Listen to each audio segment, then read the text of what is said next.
ওই শুনছো? হ্যাঁ, তোমাকেই বলছি। আজকের এই গল্পটা তোমার জন্য। যদি এক ফোঁটা ভালোবাসা, একটু গল্প আর একটু অনুভব দরকার হয়, তাহলে স্বাগত আমাদের ফাইজার ডায়েরিতে। এখানে ভালোবাসা শুধু বলা হয় না, শোনা যায়। তাই প্রতিনিয়ত নতুন নতুন ভালোবাসার গল্প শুনতে এখনই সাবস্ক্রাইব করো ফাইজার ডায়েরি। ধন্যবাদ সবাইকে।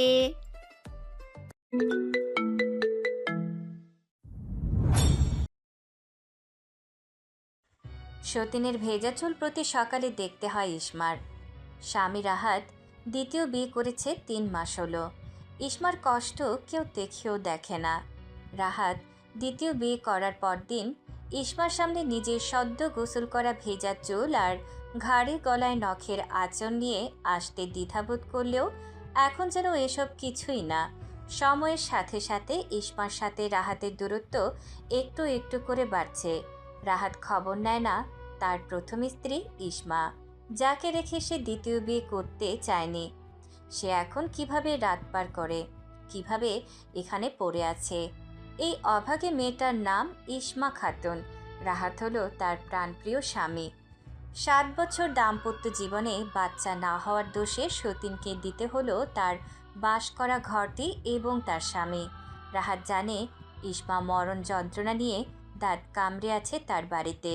এরপরও রাহাত কিছুই বলতে পারে না ইসমাকে। ইসমার কাছে সে অপরাধী, বড় অপরাধী। ইসমাকে রাহাত ছাড়তে পারবে না। দ্বিতীয় স্ত্রীর ঘরে সন্তান আসলেও ইসমাকে রাহাত ছাড়বে না। ইসমার সাথে এই 7 বছর সুখের সাথে কাটিয়েছে, চাইলেও সে সময়গুলো ভুলতে পারবে না। রাহাত প্রথমে ইসমাকে কষ্ট দিয়ে বিয়ে করতে চায়নি। মা বোন সকলে চাপ দিতে লাগলো বংশের ওয়ারিশ আনতে, আরেকটা বিয়ে করতে। তাদের মতে ইসমা হলো বন্ধা, বন্ধা নারীর ঘরে বাচ্চা আসবে কী করে। প্রতিনিয়ত শাশুড়ি ননদ ননাস বিষাদের কথা শোনাতো। রাহাতকে সকাল বিকাল উঠতে বসতে বলতো বিয়ে করার কথা। রাহাত প্রথমে রাজি না হওয়ায় তারা ক্রুদ্ধ হলো নরম অসহায় ইসমার উপর। বাধ্য করল স্বামীকে রাজি করাতে। ইসমা গলায় ছুরি চালিয়ে হাজার যাতনা গিলে রাহাতকে রাজি করায় এবং অনুমতি দেয়। রাহাত কথা দিয়েছিল ইসমা ইসমার জায়গায় থাকবে। দ্বিতীয় বউয়ের ঘরে বাচ্চা হলে ইসমাকে বড় মা ডাকবে। ইসমা মানসিক যন্ত্রণা গিলছে বিয়ের 3 বছর পর থেকে। শাশুড়ি বাচ্চা বাচ্চা করে কটু কথা শোনায় সমান তালে, কিন্তু দিন শেষে রাতের বেলায় রাহাতের বুকে মাথা রাখলে কষ্ট অনেকটা লাঘব হয়ে যেত। রাহাত বলতো একদিন বাচ্চা হবে, এত হতাশ হওয়ার কিছু নেই। এভাবে 7টি বছর কেটে যায়, অথচ ইসমার কোলে আলু করে কোনো সন্তান আসলো না। রাহাতের পরিবার সুযোগ পেয়ে গেল ইসমাকে বাধ্য করে স্বামীর দ্বিতীয় বিয়ের অনুমতি দিতে এবং রাজি করাতে। রাহাতের দ্বিতীয় বউ হয়ে আসে রাহাতের খালাতো বোন সুমি। ভঙ্গুর ইসমা আরও ভেঙে যায় যেদিন সুমির সাথে রাহাতের বিয়ে ঠিক হয়। ভেতর দিক দিয়ে ইসমা সেদিন মরে যায়, যেদিন রাহাত বিয়ে করে সুমিকে তাদের ঘরে তুলে, যে ঘরে ইসমা আর রাহাতের বাসর হয়েছিল। রাহাতের সাথে শেষ ঘুমিয়েছে সুমিকে বিয়ে করার আগের দিন। ইসমা সারা রাত ঘুমায়নি। রাহাতও সেদিন অর্ধরাত জেগেছিল ইসমার সাথে। ইসমাকে সান্ত্বনা দিয়েছে। রাহাতের চোখে ছিল খানিক হতাশা। বিয়েটা তো সে করতে চায়নি। ইসমার ধ্যান ভাঙে শাশুড়ির কটাক্ষ শোনে। কাজ না করে এভাবে মূর্তির মতো দাঁড়িয়ে থাকায় বলে দিল কতগুলো বিষমাখা কথা। রাহাতের একটা টিনশেড বিল্ডিং, ইসমা থাকে একটি আলাদা রুমে। রোদের নরম রোশনিতে সুমি মোড়া পেতে বসে চুল শুকাতে দিয়ে মনের সুখে গান গাইছে। তার মন চাইলে কাজ করে, না চাইলে নাই। কাজ করার জন্য তো ইসমা আছেই। এমনিতেও খালার বাড়ি। সুমির মা শিখিয়ে দিয়েছে ইসমা থেকে কিভাবে রাহাতকে দূরে রাখতে হবে। রাহাত ইসমার কাছে যেতে চাইলে সুমি আটকে দেয়। রাহাত শুধু দিনের বেলায় ইসমার সাথে একটু কথা বলতে পারে। রাহাতের বাজারে চালের ব্যবসা, বড় গোডাউন আছে নিজের। রাহাতের আরও কোনো ভাই নেই, তারা এক ভাই দুই বোন। রাতে গোডাউন থেকে বাড়ি ফিরে রাহাতের কানে সুসংবাদ আসে সে বাবা হবে। সুমি গর্ভধারণ করেছে। রাহাতের মা জরিনার খুশি ধরে না। এত বছর পর বাড়িতে নতুন সদস্য আসবে, তাদের বংশ বিস্তার হবে। রাহাতের চোখে মুখে অজস্র খুশির ঝিলিক দেখতে পেল দূরে দাঁড়িয়ে থাকা ইসমা। আর যদি সুমির জায়গায় ইসমা থাকতো তবে রাহাত এভাবেই খুশি হতো। রাহাত ঘরে চলে গেল। সুমির মুখে লাজুক হাসি, মনে আলপনা জল্পনা সন্তানকে হাতিয়ার বানিয়ে ইসমাকে বের করে দিবে অনায়াসে। কত ঢং করে কথা বলতে লাগলো রাহাতের সাথে। রাহাতের খুশি ধরছেই না। হঠাৎ মনে হলো ইসমার কথা, ইসমাকে জানাতে হবে খুশির সংবাদ। উঠে দাঁড়াতে নিলে সুমি হাত টেনে ধরল। যেতে দেবে না সতীনের কাছে। এখন থেকে ওই বন্ধার কাছ থেকে দূরে থাকতে হবে তার, না হলে তাদের অনাগত সন্তানের ওপর খারাপ প্রভাব পড়বে। রাহাত সুমিকে বুঝিয়ে শুনিয়ে ইসমার ঘরে চলে গেল। ইসমা নিরলস ভঙ্গিতে জানালার ধারে দাঁড়িয়ে আছে। অবহেলায় চুলগুলো উঠছে। চোখে নেই কোনো স্বপ্ন, নেই কোনো আশা। বিধ্বস্ত অবহেলিত ভঙ্গুর মানুষের আবার স্বপ্ন কিসের? যাকে নিয়ে স্বপ্ন বনেছিল সে এখন আরেকজনকে নিয়ে স্বপ্ন বনে। ইসমা তো এখন শুধু তৃতীয় পক্ষ। রাহাত হাসি হাসি মুখে ইসমার সামনে পেশ করলো তার বাবা হওয়ার সংবাদ এবং সুখময় অনুভূতি। যার কাছে অনুভূতি পেশ করলো তারই কোনো অনুভূতি নেই। ইসমা নীরব চোখে দেখে গেল তার স্বামীর আনন্দ, যা রাহাত এতদিন খুঁজে এসেছে আর পেয়েছে সুমির কাছে। ইসমা বলল, আপনি বাবা হচ্ছেন, আমিও খুব খুশি। সুন্দর হোক আপনাদের জীবন, দীর্ঘ হায়াত নিয়ে জন্ম হোক আপনাদের সন্তান। এতদিন পর আপনাদের সবার মনের আশা পূরণ হচ্ছে। মিথ্যে হাসি ঝুলিয়ে কথাগুলো বলল ইসমা। রাহাত ধরতেই পারল না ইসমার হৃদয়ের লুকানো যাতনা। রাহাত খুশিতে গদগদ হয়ে বলল, আমার তর্স হয়েছে না ইসমা। কবে ছোট বাবুটা আসবে, কবে হাঁটবে, কবে বাবা বলবে? আপনার সন্তান আমাকে কি বলে ডাকবে? বড় মা। আগেই তো বলেছি তোমাকে বড় মা ডাকবে। সুমি যদি না চায় ওর বাচ্চা আমাকে মা না ডাকুক, তখন? রাহাত ভাবনায় পড়ে গেল। আসলেই তো, সুমি এখনই অনাগত সন্তানের কাছ থেকে দূরে থাকতে হুঁশিয়ারি দিয়েছে। ভূমিষ্ঠ হওয়ার পর কি করবে?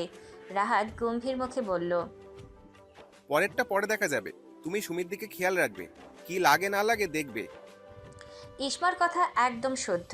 ছোটকাল শহরে কেটেছে, সে সুবাদে কথা একদম শুদ্ধ সারিতে পরিপক্ক। রাহাত সবসময় ইসমার সাথে ইসমার মতোই শুদ্ধ ভাষায় কথা বলে। গ্রামের অনেকে ইসমার কথায় মুগ্ধ। মেয়েটার চলাফেরা যেমন, কথাও এমন। কণ্ঠ খাদে নামিয়ে স্পষ্ট ভাষায় কথা বললে শুনতে ইচ্ছা করে। রাহাত চলে গেল। রাহাতের মনে এখনও ক্ষীণ পরিমাণ ইসমার নাম রয়েছে। তবে সামনে কি তা থাকবে নাকি আবছা এক চিহ্ন পর্যন্ত সুমি খুঁচিয়ে খুঁচিয়ে উঠিয়ে ফেলবে? ইসমার ফর্সা গাত্রে মলিন কাপড় জড়িয়ে আছে। আজকাল শরীরের যত্ন নিতে ইচ্ছা করে না। চোখের নিচে কালো দাগের আধিপত্য দেখা দিচ্ছে। ইসমার চোখ দিয়ে অনবরত বৃষ্টির ফোঁটার ন্যায় অশ্রুকণা পড়তে লাগলো। এই বোবা কান্না এক আল্লাহ ছাড়া কেউ দেখে না। ইসমা বড় আকাশের দিকে তাকিয়ে মুচকি হাসি দিল। তারকারাজির মেলা বসেছে আকাশ জুড়ে। এই আকাশের নিচে কালো অন্ধকার রাত্রিতে কত সুখী দুঃখী মানুষ বাস করছে। কেউ সুখে জড়ানো, কেউ দুঃখে জড়ানো। ইসমার জানতে ইচ্ছা করে তার মতো যার বন্ধা তাদের সবাইকে ইসমার মতো হেয় প্রতিপন্ন হতে হয়, স্বামীর ভাগ ছেড়ে দিতে হয়, কথায় কথায় বন্ধা শুনতে হয়, নাকি কেউ কেউ বাচ্চাদানে অক্ষম হলেও সাপোর্ট পেয়ে যায় স্বামী শ্বশুর বাড়ি থেকে। ইসমা জানে না তার মতো নারীরা কেমন করে জীবন কাটায়। তবে সাক্ষাৎ করতে মন চায় তার কাতারে সামিল হওয়া ভুক্তভোগীদের। ইসমার বাবা আছে, তবে থেকেও নেই। মা তাহিরা খাতুন আরও অসহায়। স্বামী ছাড়া ভাইদের বাড়িতে থেকে মেয়েকে বিয়ে দিয়েছে। মেয়ের কপালেও সুখ নেই, মায়ের কপালেও নেই। সেই রাতগুলো কোথায় গেল যেই রাতে রাহাতের উষ্ণতায় মোড়ানো থেকে ভোর হতো রাহাতের সাথে? রাহাত কি একবারও ভাবে না ইসমাকে করে সইছে সতীনের দখলদারিত্ব? নীলগিরির হেলিপ্যাড জায়গায় একটা কালো হেলিকপ্টার ডানা ঝাঁপ দিয়ে নেমে এলো। ভেতর থেকে একজন মেজর ধাম করে দুই পা শক্ত জমিনে রেখে শিরদাঁড়া উঁচু করে দাঁড়ালো। গায়ে তার ফিটফাট ইউনিফর্ম পরা। ক্যাপটা মাথায় দিয়ে দুই হাত মাথার উপর তুলে টান টান করলো হাতের আঙুলে। পেটানো শরীর ডান পাশে বাম পাশে হেলিয়ে দুলিয়ে সোজা হয়ে দাঁড়ালো। ইউনিফর্মের গায়ে লেখা মেজর ওসামা খন্দকার। ক্যাপ্টেন, চেহারার এই অবস্থা কেন? স্যার, বান্দরবানে অনেক রোদ। তোমার মনের আকাশে রোদ আছে তো ক্যাপ্টেন, নাকি শুধু ভিজে যাচ্ছ? না মেজর, রোদ বৃষ্টি মিলিয়ে আছি। বাড়ির কি অবস্থা স্যার? বাড়ির আর কি অবস্থা, মনে হয় মুরগির ফার্ম। সারা দিন কড়কড়ানি শোনা যায়। ওসামা খন্দকারের ফোনে তার মা মালিহা খানম কল করেছে। বলো মা। তুই কোথায় বাবা? বান্দরবানে এসেছি, 3 দিন আসি এখানে। অবনীত তার বড় ভাইকে নিয়ে এসেছে, ওরা কাবিটের টাকা চাইছে। বাড়ি ছিলাম তখন, তাই আসেনি। এখন আমি নেই, ফাঁকা গুহায় সিংহের কাছ থেকে কানাকড়ি চাইছে ভিক্ষুকের দলেরা। ওদেরকে ভিক্ষার থালা ধরিয়ে দাও, অবনীর কাছে ফোন দাও। এই, তোর কাবিনের টাকা লাগবে? ওই পাশ থেকে অবনী নিশ্চুপ। তোকে আমি স্পর্শ করতে চেয়েছিলাম, তুই নিজেই ধরা দিলি আমার কাছে। তোকে ধরে ছুঁয়ে নিজের উপরই ঘৃণা হচ্ছে। জমজমের পানি দিয়ে আজকেই গোসল করব। পেপারসে সাইন করে বিদায় হও আমার বাড়ি থেকে। তুই চিনিস না আমাকে, তোর কপাল ভালো আমি সামনে নেই। তোর মতো মেয়ে উসামা খন্দকারের কাছ থেকে টাকা নিবে? আমি এখন নীলগিরির হেলিপ্যাডে আছি। উঁচু পাহাড়ের উপর থেকে নিচের খাদে তোর জিপ কেটে ফেলে দিব। পাহাড়ি ব্যাং আর ক্যাশো মজা করে খাবে। তোর টাকলা প্রেমিকের টাকার অভাব, তাই আমার কাছে টাকা চাইতে এসেছিস? বিন্দু পরিমাণ লজ্জা তোর নেই? আমার এত সময় নেই এক্সের সাথে কথা বলার। ভবিষ্যতে আমার সামনে পড়বি না বলে দিলাম। এই ফকিন্নি তোর নাম অবনী না রেখে ফকিন্নি কেন রাখলো না তোর বাবা? আজকেই নিজের নামে আকিকা দিবি, অবনী পাল্টে তোর নাম ফকিন্নি রাখবি। আকিকার টাকা না থাকলে তুই আর তোর গোপাল ভাঁড় প্রেমিক মিলে শুক্রবার মসজিদের সামনে গিয়ে থালা নিয়ে ভিক্ষায় বসে পড়বি। সাথে তোর বড় ভাইকেও নিবি।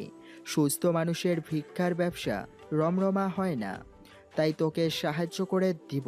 যা, আমার সামনে একটা হেলিকপ্টার আছে, এই হেলিকপ্টারের ডানায় তোদের 3 জনকে বেঁধে মাঝ আকাশ থেকে পাতালে ফেলে দিব। মরে গেলে তো জান চলে যাবে, আর যদি বেঁচে যাস তবে হাত পা গলায় ঝুলিয়ে ভিক্ষা প্রশিক্ষণে নেমে যাবি। পয়সা চাইতেও হবে না, মানুষজন এমনি তোদেরকে খুচরা পয়সা ছিটিয়ে ছিটিয়ে দান করে যাবে। আমার মা মালিহা খানমের মায়া আছে বহুত, বলে দিব তার ছেলের এক্সকে প্রতি মাসে জাকাত ফিতরার টাকা দিয়ে দিতে। আর শোন, ফকিন্নির জাত, 3টা হুইল চেয়ার কিনে নিবি।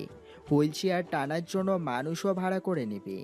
দেখ ফকিন্নি আমার কত কত মায়া, তোদেরকে কত কিছু শিখিয়ে দিলাম।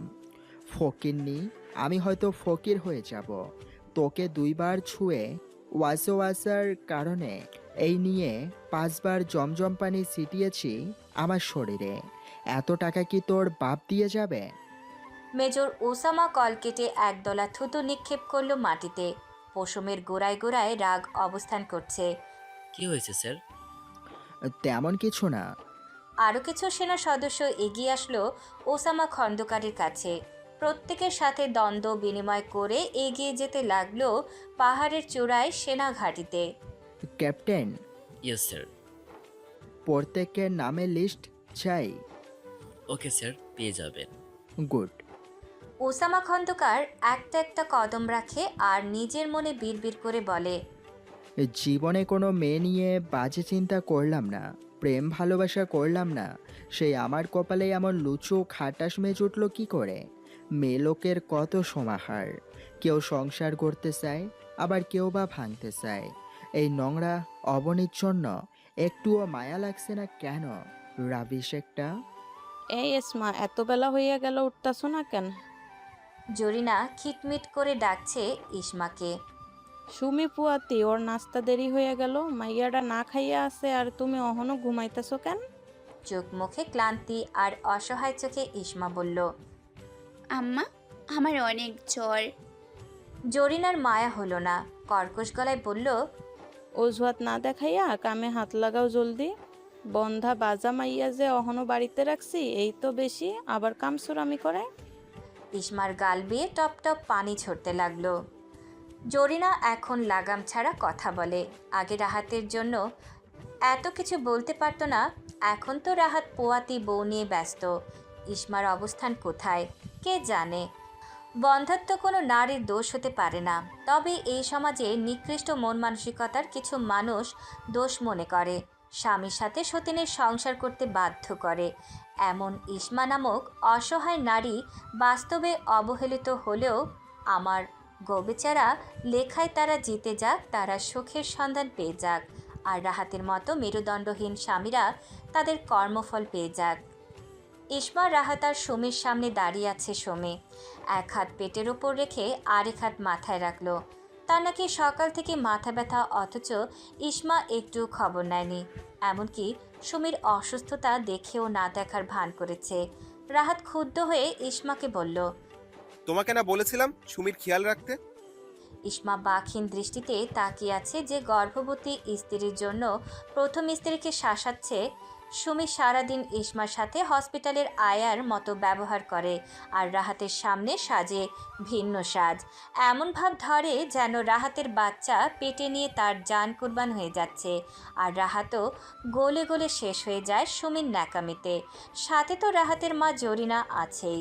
সুমি মুখ বাঁকিয়ে বলল, সতীনের বাচ্চাটা সহ্য করবার পারে না তোমার বউ, খালি আমার দিকে কেমনে কেমনে জানি তার ছাইয়া থাকে। কবে জানি এই বাইন্দার নজর লাগে আমার ওপরে। জরিনাও তাল দিল। সুমি একবারে হাসা কথা কইছে। এসমা সারাদিন মুখটারে পেঁচার মতো কইরা থাকে। সুমি আর তোর সন্তান সহ্য করতে পারে না। বাজান সাইরা দে এই বন্দারে, তুই আরো আগে বাপ হইতে পারতি। এই অমঙ্গল অপাইয়া মাইয়ার কারণে এতদিন পিছাইয়া গেলি।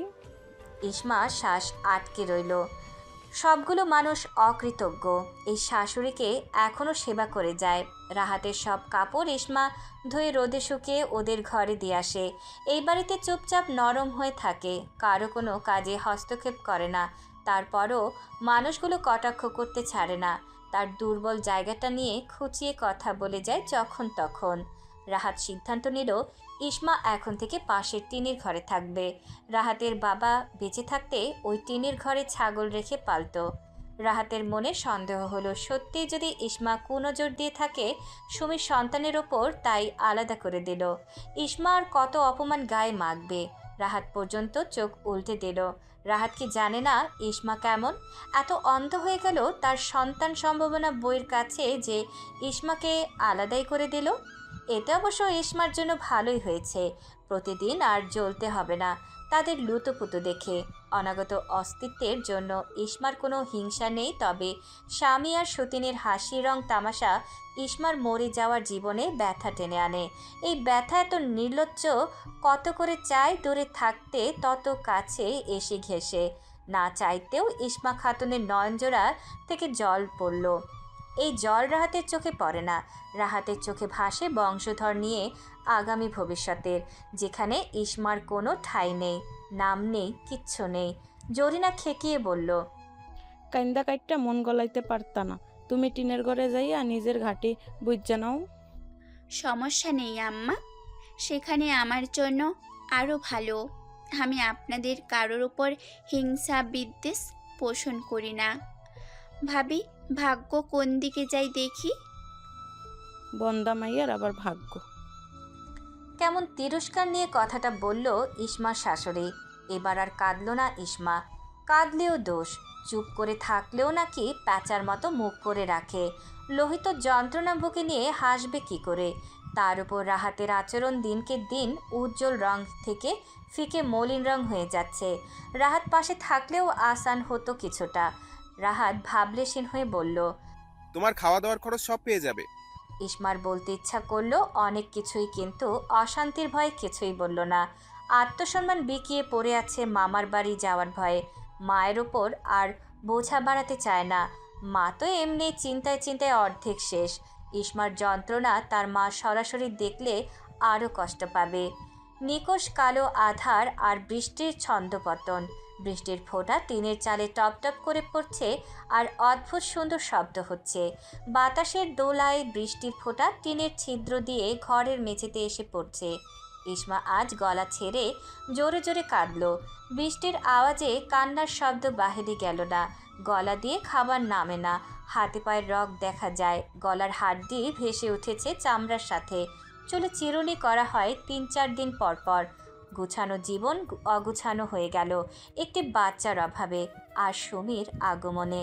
এমন বৃষ্টিস্নাত রাতে রাহাতের পাশে জড়াজড়ি হয়ে শুয়ে থাকত। আর আজ ভিজা শরীরে ওয়াশরুম থেকে বের হয়ে আসলো ওসামা খন্দকার।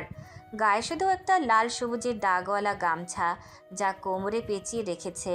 কৃষ্ণবর্ণ গায়ে বিন্দু বিন্দু পানির ফোঁটা মিশে আছে। ফোনে কল এসেছে। আরেকটা শুকনা গামছা দিয়ে মাথা মুছতে মুছতে কানে ফোন চেপে ধরল। কিটকিটিয়ে সাদা সাদা দাঁত বের ব্যঙ্গাত্মক হেসে রুম জুড়ে পায়চারি করতে করতে বলল, আজ 2টা নতুন গামছা এনেছি, একটা মাজায় পেঁচিয়ে রেখেছি। আমার কালো চামড়ার মানিয়েছে না জিয়াফত আলী? জিয়াফত না, আমার নাম লিয়াকত আলী। সে যাই হোক, তোমার মরণে জিয়াফত আমি ভালো করে উপভোগ করব, তাই জিয়াফত বলি। আগে বলো, গামছাটা কেমন মানিয়েছে? একেবারে কামলাদের মতো, খেতে খামারে যারা কাজ করে তাদের মতো। আরও একবার খিটখিট করে হেসে ওসামা খন্দকার বলল, আমার রুমে সিসি ক্যামেরা লাগিয়ে উপকার করেছো। তুমি ছাড়া আরও যারা শত্রু আছে তাদেরকে তোমার টাকায় ধরতে পারবো। যাক, সিসি ক্যামেরার টাকা আর আমার লাগলো না। এত কিছু বুঝে যাও কি করে? আরে জিয়াফত আলী, আমি ওসামা খন্দকার, তোমার এক ধাপ আগেই চলি। তোমার সিসি ক্যামেরা আমি লাগিয়েছি ঠিক জায়গায়, যেন প্রতিবার আমার গামছা পরা উদাম কালো পাঠার মতো শরীরটা দেখতে পারো। তোমার শরীর দেখতে এসব করিনি, যাকে পাঠিয়েছি তাকে ধরলে কি করে? তুমি যেমন, তোমার চেলাপেলাও অমনি। অগামার্কা একটা ধরলাম আর তোমার নাম সুরসুর করে বলে দিল। তা মন্ত্রীমশাই, মন্ত্রণালয়ে কি কাজের অভাব পড়েছে নাকি? মন্ত্রীগিরি সেরে শেষরামি শুরু করছো কেন? লিয়াকত আলী বিড়বিড় করে বলল, শালার পুত চিজ একটা, বড় মাপের মাথা নিয়ে ঘুরে। মন্ত্রীমশাই কি বলেন? বউ তো গেল। আরে গেছে ভালো হয়েছে, আমার ঘরটা লোক দিয়ে পরিষ্কার করিয়েছি। অবশ্য মনে পড়ে না ওর কথা, এই যেমন তুমি মনে করে দিলে। এই মিয়া, ফোন কাটেন, আপনার মতো এত সময় নিয়ে ঘুরি না, কাজ আছে আমার। ঠাস করে ফোন কেটে দিল। ওপাশ থেকে লিয়াকত আলী গভীর দীর্ঘশ্বাস ফেলে একটা ছবি বের করে চোখের সামনে ধরল। হু হু করে কেঁদে ফেলল। এই মধ্যবয়স্ক লোকের কান্না বাহিরের কেউ দেখে না। এই ছবিতে যে ছেলেটা আছে তাকে ঘিরে লিয়াকত আলীর জীবন, অথচ ছেলেটা অল্প বয়সে বড় আঘাত পেয়ে সরে গেল সবার কাছ থেকে। স্যার আসবো? আসো ক্যাপ্টেন। স্যার বান্দরবানে আবার কবে যাবেন? এখন না ক্যাপ্টেন, সময় আছে। পার্বত্য জেলায় থাকতে হবে কিছুদিন। এখন গেলে ওরা সাবধান হয়ে যাবে। হুট করে একদিন যাব ইনশাল্লাহ। Okay sir. ক্যাপ্টেন, জি স্যার বলুন। নীলগিরি হেলিপ্যাডে অবনীর সাথে রাগারাগি করে কথা বলছিলাম, মনে আছে তোমার? কিছু কিছু মনে আছে। আপনি খুব রেগেছিলেন। পকিনি আর জমজমের পানি কি জানি বলছিলেন। হেলিকপ্টারের পাইলট কথাগুলো শুনে বাজেভাবে ছড়িয়েছে। মেজরের ভাষা নাকি খারাপ, একজন মেজরের মুখের ভাষা হিসাবে নাকি জঘন্য। আচ্ছা ক্যাপ্টেন, এই সুশীল সমাজ আমার ভাষাটাই দেখলো। অবনী আমার সামনে আমার পরিবারের সাথে যা করেছে, ওকে বড় ধরনের শাস্তি দেওয়ার দরকার ছিল। আমি শুধু কয়েকটা কড়া কড়া কথা বলেছি, কিন্তু ওর গায়ে একটা থাপ্পড়ও দেয়নি। আমি যখন সেনাঘাঁটিতে ছিলাম, ও ওর প্রেমিকের সাথে বেড শেয়ার করেছে। স্বামীর অনুপস্থিতিতে নিজেকে হেফাজতে রাখা একজন আদর্শ নারীর কর্তব্য। আমি নীরবে ডিভোর্স দিয়ে এসেছি। জানো ক্যাপ্টেন, ও এই ঘটনা ঘটিয়ে চলে যাওয়ার পর চাওয়ালা পর্যন্ত সুযোগ পেয়েছে। ঠাট্টা করে বলেছে, মেজর কি বউরে খুশি করতে পারে না? এই সব কথা শুনতে কেমন লাগতো বলো? মানুষজন বাড়িতে এসে বলতো, মেজর হয়ে বউকে আটকে রাখতে পারলো না। আমার মা 1 সপ্তাহ ভর কেঁদেছে। আমি ভাবতে বাধ্য হই, মানুষের মন মানসিকতা এমন কেন? এত কিছুর পরেও অবনী নীলর্জের মতো কাবিনের টাকা আদায় করতে আসে। ওকে কি করার দরকার ছিল বলো তো? ও যেই অন্যায় করেছে, ওকে মাটিতে অর্ধেক পুঁতে পাথর নিক্ষেপ করার শাস্তি ডিজার্ভ করছে। সেই সাথে আমার পুরুষের আঘাত হেনেছে বাইরের লোকেদের কাছে। ও তো আগেই জানতো আমার পেশায় এমন মাস কি মাস দূরে থাকতে হয়। তখন কেন বিয়েতে রাজি হয়েছে সে? আমার সাথে এত অন্যায় হলো, আমি ফকিন্নি বললাম যেন আমার বাড়ি থেকে চলে যায়। তাই ভয় দেখালাম, এতেই মেজরের মুখের ভাষা বিশ্রী হয়ে গেল। আমরা বনে বাদরে ঘুরে বেড়াই, যখন তখন দায়িত্বে ঝাঁপিয়ে পড়ি, নিজের জীবন ঝুঁকি নিয়ে প্রতিটা মিশন কমপ্লিট করি। তাই বলে কি আমাদের হার্ট নেই? আমাদের কষ্ট স্পর্শ করে না? আমাদের মান সম্মান নেই ক্যাপ্টেন? ওর কারণে সমাজে আমাকে লজ্জিত হতে হয়েছে, অথচ আমি একদমই নির্দোষ। তখন সুশীল সমাজ কোথায় ছিল? যেই আমি রেগে গিয়ে কয়টা কথা বললাম, এতেই আমার মুখ খারাপ হয়ে গেল। কথাগুলো বলে ওসামা খন্দকার বিরক্তির শ্বাস ফেলল। ক্যাপ্টেন বলল, এসব কানে নিবেন না স্যার। কানে নেই না ক্যাপ্টেন, এইসব ভাবার সময় নেই। আজ জিয়াফত আলী পর্যন্ত খসা দিয়ে কথা বলেছে। স্যার, আপনি এখনো লিয়াকত আলীকে জিয়াকত আলী বলেন। রাহাতের ছেলে হয়েছে, ফুটফুটে এক বাচ্চা। বাড়ি জুড়ে আনন্দের মেলা। রাহাতের 2 বোনও এসেছে। একমাত্র ভাইয়ের ছেলে হয়েছে। বংশধর এসেছে তাদের মুখের উজ্জ্বলতা বাড়াতে। বই কমছে না। ইসমা বাচ্চাটাকে কোলে নিতে চাইলে জরিনা মুখের উপর না করে দিল। অপয়ামের ছোঁয়া লাগতে দিবে না নাতের ওপর। রাহাতের 2 বোনও কড়া ভাষায় বলে দিল ইসমা যেন বাচ্চার আশেপাশে না থাকে। ইসমা হাত বাড়িয়ে দিল কোলে নেওয়ার জন্য। সেই হাত আপন গতিতে গুটিয়ে নিল। বুক ধক ধক করছে ইসমার। কেউ কাউকে কি করে মুখের ওপর এভাবে না করতে পারে একটা নিষ্পাপ শিশু কোলে নিতে। ইসমার বড্ড লোভ জেগেছিল একটু কোলে নেওয়ার জন্য, কপালে একটা চুমু দেওয়ার জন্য, একটু বুকের সাথে মিশিয়ে রাখতে খুব স্বাদ জেগেছিল। আজ আর চোখে জল নেমে আসেনি, তবে ভেতরে ভেতরে নিঃশেষ হয়ে গেল। ইসমার সামনে থেকে তার স্বামী সন্তানকে নিয়ে যাওয়া হলো। রাহাত 2 হাত ভর্তি মিষ্টি নিয়ে হাস্যজ্জ্বল মুখে বাড়ি প্রবেশ করে ইসমাকে বসে থাকতে দেখে অবাক হলো। টিনের ঘরে বসত করার পর থেকে ইসমা এই ঘরে আর আসে না। রাহাতের কাপড় ধুয়ে রশিতে ঝুলিয়ে দেয়, সেখানে থেকে জরিনা বা সুমি নিয়ে যায়। রাহাতকে দেখে ইসমা সামনে গিয়ে বলল, অভিনন্দন আপনাকে। নতুন বাবা হয়েছেন, নতুন অনুভূতির সাথে পরিচিত হয়েছেন, যা আমার মাধ্যমে হয়নি, তা সুমির মাধ্যমে হাসিল হয়েছে। দ্বিতীয় বিয়ে করে সার্থক হয়েছেন। আপনি তো বলেছিলেন আমাকে বড় মা বলবে, অথচ একটু কোলেও নিতে পারলাম না। আমার মতো বন্ধার কোলে দেওয়া হয়নি আপনার সন্তানকে। ইসমা ঠোঁট ছড়িয়ে হাসি দিল। সেই হাসিতে প্রাণ নেই, সতেজতা নেই। রাহাত কেমন করে যেন তাকিয়ে রইল ইসমার দিকে।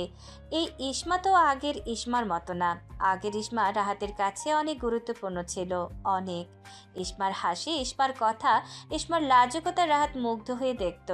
আর এই ইসমা এখন রাহাতের সামনেই আসে না।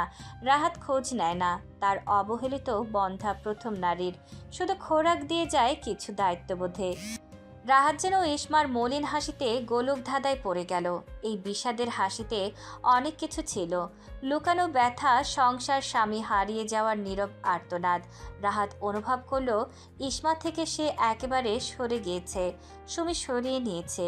ইসমা চলে গেল তার ঘরে, যেখানে সে ছাড়া আর কেউ ঘুমায় না, তার সঙ্গী কেউ নেই। রাহাত মিষ্টি হাতে নিয়ে ইসমার চলে যাওয়া দেখল। হুঁশ ফিরল মায়ের ডাকে। সবার ঘরে মিষ্টি দেওয়া হলো, শুধু ইসমার ঘরটা কারো নজরে পড়ল না। 7 দিন পর রাহাতের ছেলের নাম রাখা হলো রায়হান। রাহাত বড় করে আকিকা দিয়েছে। ইসমার মা হাঁস মুরগি বিক্রি করে 3-4 সেট কাপড় এনেছে বাবুর জন্য। কেউ কাপড়ের ব্যাগ খুলেও দেখেনি, পারবে কিনা জানা নেই। ইসমা মা তাহিয়া খাতুন দেখে গেল মেয়ের অবনতি। বুকে জ্বলন ধরছে তাহিয়া খাতুনের। তাহিয়া খাতুন রাহাতকে একটু আড়ালে নিয়ে ইনিয়ে বিনিয়ে জড়তার সাথে নরম সুরে বলল, বাবা তুমি একটু ইসমার খেয়াল রেখো। রাহাত মাথা নাড়িয়ে বুঝালো রাখবে। ইসমার মা কোনো ভরসা পেল রাহাতের প্রতি। তাদের মা মেয়ের কপাল কেন এমন? ইসমার বাবা পরকিয়া করে ইসমার মাকে ডিভোর্স দেয়। তখন ইসমার বয়স 9 বছর। 9 বছর ইসমা বাবা মায়ের সাথে ঢাকা থেকেছে। বাবা মেয়ের কোনো খোঁজ নিল না আর। দীর্ঘদিন শহর থাকায় ইসমার মায়ের কথাও শুদ্ধ হয়ে যায়। কথা বললে মনে হয় শিক্ষিতা। 9 বছরের ইসমাকে নিয়ে তাহিয়া খাতুন বাবা ভাইয়ের ঘাড়ে ওঠে। ইসমার নানা নানি বেঁচে থাকাকালীন সময়ে ইসমা মাধ্যমিক পরীক্ষা দিতে পেরেছে, এরপর আর পড়তে পারেনি। নানা নানি মারা যাওয়ার পর মামারা এতটা দেখে না। তাহিয়া খাতুন হাঁস মুরগি পালে, নকশি কাঁথা সেলাই করে।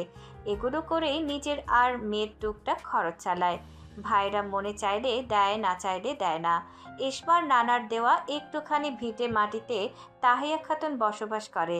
চোখে জল নিয়ে মেয়ের শ্বশুরবাড়ি থেকে বিদায় নিল অসহায় মা, যে দেখে গেল তার মেয়ের করুণ পরিস্থিতি। মেয়েটার জন্য কত আকুত মিলিত করে খোদার কাছে। আল্লাহ কবে জানি সুখ দেয় ইসমার কপালে। ইসমা দুর্বল হাতে প্লেট বাটি ধুয়ে যাচ্ছে। জরিনা এসে ধমক দিয়ে বলল হাত চালিয়ে কাজ করতে। ইসমা বলল, আম্মা করছি। সারা জীবন অন্য মানুষরে আম্মা কইতে পারবা, কিন্তু নিজে আম্মা শুনতে পারতা না। ইসমার হাত থেমে গেল। আর কত ক্ষত তৈরি হবে এই মনে। মানা হতে পারাটা কি তার অপরাধ? তার হাতে কি ক্ষমতা রয়েছে এই তকমা খণ্ডানোর? বলের উপর পানিতে ইসমার গরম জল চোখ থেকে নির্গত হয়ে পড়তে লাগলো। বুকে কাঁপুনি উঠে গেছে। তার তো ইচ্ছে করে মা হতে, একটা সন্তান নিজের পেটে ধারণ করতে। হলো না তো। 7 বছর হলো না, অথচ সুমির সুসংবাদ মাত্র 2 মাসে হয়ে গেল। রাহাতের মনও ঝুঁকে গেল সুমির দিকে। যে মন আগে শুধু মাত্র ইসমার দিকে ছিল। ইসমার কানে বারবার বাজতে লাগলো ধারালো বিষাদময় কথা। নিজে অন্যকে মা ডাকতে পারবে, তবে অন্যের মা ডাক শুনতে পারবে না। ইসমা একগাদা কাপড় নিয়ে ঘাটে চলে গেল। এখানে রায়হানের নাপাক কাঁথা, ছোট ছোট কাপড় আর রাহাতের শার্ট গেঞ্জি লুঙ্গি। ইসমা বন্ধা বলে রাহাতের ছেলে রায়হানকে কোলে নিতে পারে না। কেউ ইসমার করে রায়হানকে দেয় না। আবার ঠিকই রায়হানের কাপড় থেকে শুরু করে কাঁথা পর্যন্ত ইসমাকে ধুতে হয়। সুমি এই পর্যন্ত 11 মাস বয়সী রায়হানের একটি কাঁথা নিজের হাতে ধুয়েছে বলতে পারবে না। জরিনা প্রতি সকালে বল ভর্তি কাপড় ইসমার দরজায় দিয়ে যায়। এ তো নিত্যদিনের রুটিন। কাপড়গুলো আনমনে ধুয়ে যাচ্ছে ইসমা। পাশে এক চাচি ইসমাকে ঝাঁকি দিয়ে বলল, এইখানে পইরা আছো কেন? বাপের বাড়ি চইলা যাও। এক রত্তি সমান পাওনা, স্বামীর সোহাগ পাওনা, সতীনের বাচ্চার গুমুতের খেতা ধুইতে আসো কেন? ইসমার চুপ থাকা অর্ধবয়স্ক মহিলার পছন্দ হলো না, তাই জোরেই বলল। তোমার কি মন নাই? এবার ইসমা বলল, হ্যাঁ চাচি, ঠিক বলেছেন। আমার মন নেই। যেই মনের খবর কেউ নেয় না, সেই মন কি এখনো বেঁচে আছে? মন তো মরে গেছে অনেক আগে। বন্ধা মেয়েদের মন যে নেই, যাদের বাচ্চা দানের ক্ষমতা নেই, তাদের মন যে থাকতে নেই। ইসমার কথা এত সুন্দর, শুনলে শুনতে ইচ্ছা করে। একদম স্পষ্ট আর শুদ্ধভাষী। কথায় নমনীয়তা প্রকাশ পায়। আরেকজন বলল, তোমার বাপ মায়ের কাছে চইলা যাও, এখানে 2টা ভাতের লাগি না থাইকা চইলা যাও। আরেকজন বলল, আরে দোষী মাইয়ারে আবার বিয়া করব কে ডায়? আগে রূপ তো নাই এখন। এমন বিয়াইতে দোষী মাইয়া আবার কেউ নিব না। তাই এনেই পয়রা থাইকা ভালো। সতীনের কাজ কাম কইরা বাকি জীবন পার কইরা দাও। শেষের কথাগুলো শুনে ইসমার গলায় কান্নার দলা পাকিয়ে আসলো।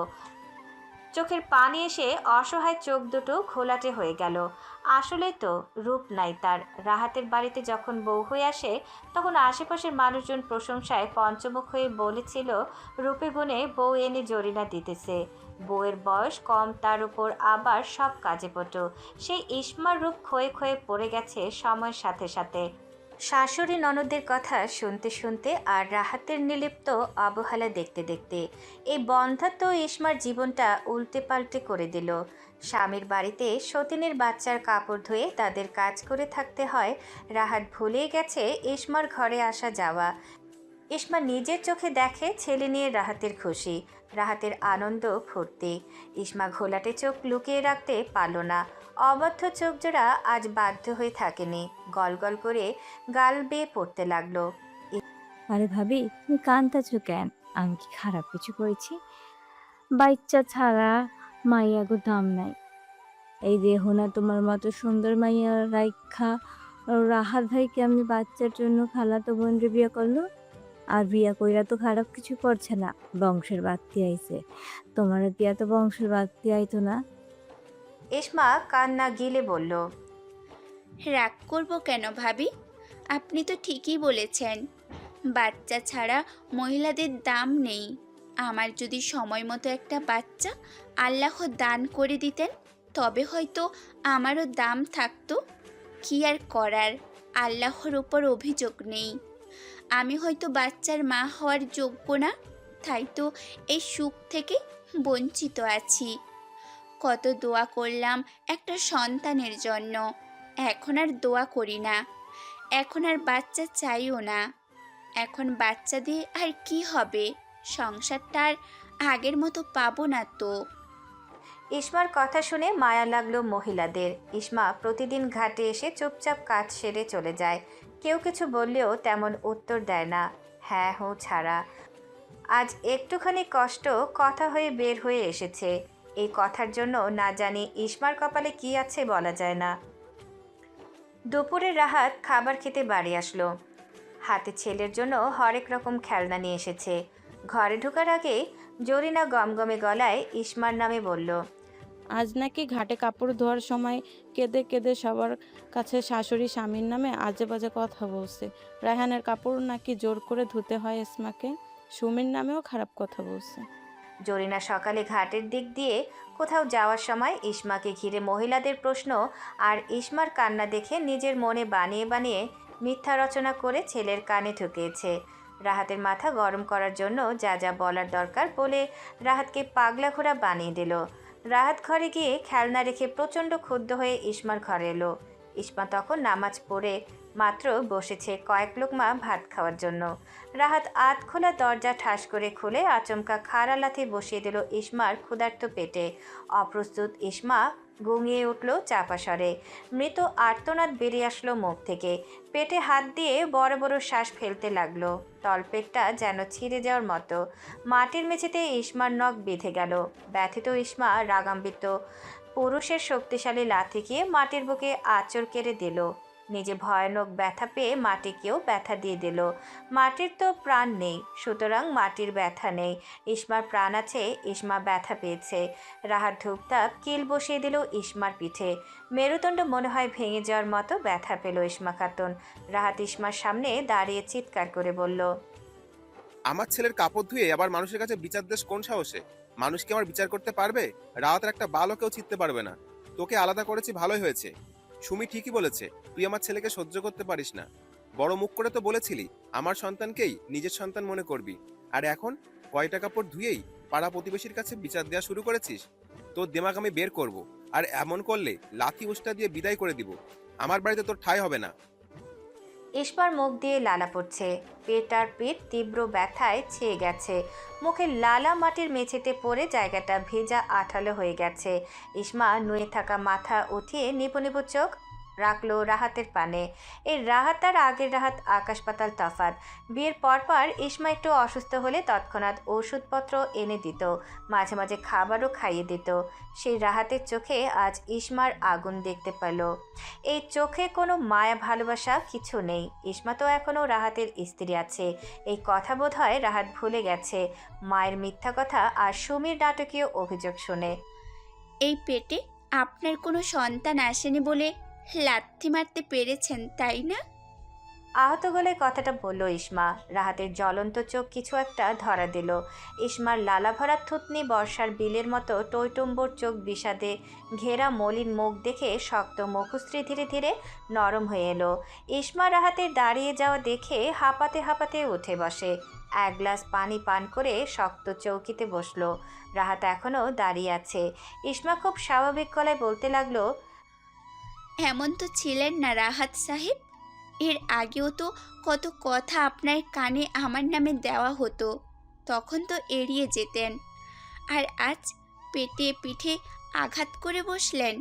খুব ব্যথা করছে জানেন, খুব কষ্টও হচ্ছে। তার চেয়ে বেশি কষ্ট হচ্ছে আমার স্বামীর মুখের কথাগুলো শুনে। আমি শুধু আপনার বাড়িতে থাকি। আমার মামা চাল দেয়, অসহায় মা টুকটাক যা দেয় তা আমি একার মানুষের হয়ে যাই। বাবা যদি একটু খাবারও নিত তবে আপনার বাড়িতে পড়ে থাকতাম না। মামিদের চোখে নিজের জন্য বিরক্ত না দেখার ভয়ে পড়ে আছি এখানে।